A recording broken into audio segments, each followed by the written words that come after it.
Olá a todos, bem-vindos a mais um vídeo da Embraer. Hoje nós vamos falar como testar um compressor. Eu tenho aqui comigo um compressor, é um compressor rotativo. Esse compressor está com defeito. Para testar um compressor, nós precisamos de um multímetro. Existem algumas formas de você testar se o compressor está queimado, se ele está trancado, se ele está funcionando ou não. O primeiro teste vai começar, obviamente, com o equipamento instalado, né? Com o seu ar-condicionado lá, ou a sua câmera frigorífica, enfim, o que for, seu balcão, com ele instalado. Então, apresentou o primeiro defeito, o compressor não está partindo, está derrubando o disjuntor. Aí, nesse primeiro diagnóstico, né, você já começa a identificar o problema. Por exemplo, o disjuntor está derrubando, está desarmando direto. O que nós vamos fazer? A primeira coisa que você vai fazer lá para testar é desligar os fios de cima do compressor. Aí o multímetro, nós vamos colocar o multímetro em modo continuidade, aquele que dá o apitinho, sabe? Você encosta as pontas assim e ele apita.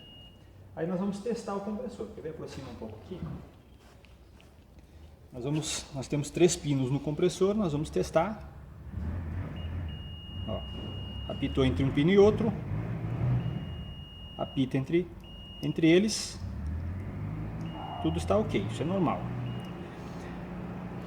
Se tiver entre um pino e outro não tiver dando continuidade, não tiver apitando lá o seu multímetro, atente porque de repente ele pode estar aquecido.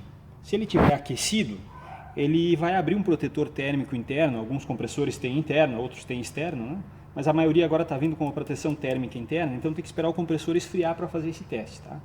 Mas deu continuidade aqui entre eles, esse é o primeiro passo. Segundo passo, eu vou colocar na carcaça, na parte da lataria, num parafuso, em algum lugar de ferro do aparelho, e eu vou medir novamente aqui. Tá vendo que apitou? Não pode apitar. Esse compressor aqui eu já sabia, está queimado. Quando apita, significa que o motor dentro derreteu de alguma forma e a parte elétrica do motor entrou em curto com a carcaça do aparelho. Isso vai fazer o disjuntor derrubar na hora. Tá vendo? Está apitando. Não pode apitar. Dependendo do multímetro que você tem, esse meu está apitando, mas às vezes ele não apita, mas ele vai aparecer algum número aqui, né? Ele vai dar uma resistência. Se aparecer qualquer resistência, é porque ele está dando fuga para a carcaça. Ele tem que ficar sempre zerado. Se ele está dando fuga para a carcaça, o compressor está condenado, não tem o que fazer, ele queimou. Agora, pode acontecer do compressor não estar em curto para a carcaça e não está funcionando. Como é que eu vou saber isso? Bom, o compressor não está partindo. Primeiro eu vou medir se há continuidade. Se não há continuidade, eu vou ver se ele não está aquecido.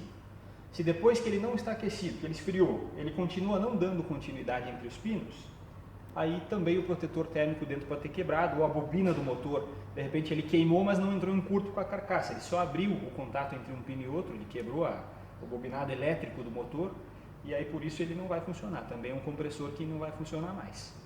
Agora existe a situação que depois que o compressor esfria, ou mesmo antes disso, você tenta ligar ele, ele dá aquele gemido, né? Ele tenta partir, tenta arrancar e não consegue, ele desarma. Aí ele fica naquele ciclo, né? Ele desarma, daqui a pouquinho ele tenta arrancar de novo, não desarma.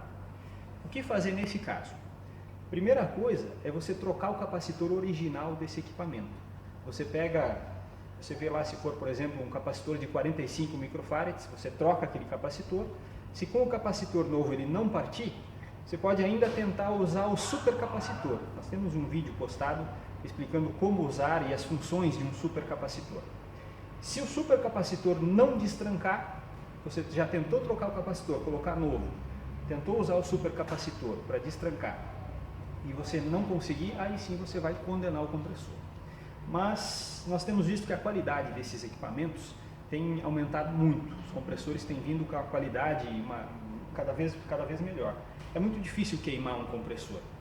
Normalmente, digamos 70% dos equipamentos que vêm para nós em troca de garantia é problema de capacitor, na grande maioria das vezes, problema de ligação elétrica, problema de carga de gás, problema de dimensionamento dos equipamentos. Os compressores normalmente voltam para nós bons, nós testamos, instalamos ele novamente e o compressor está em boas condições. Então, seguindo esses passos, não tem erro. Você vai medir continuidade entre a carcaça, se der curto, não tem o que fazer. Ele tá de fato queimado. Repetindo aqui. Não pode nunca dar continuidade aqui com com a lataria do equipamento, com a parte metálica do aparelho. Sempre testar com os fios desligados, preferencialmente com a máquina fria, com o compressor frio.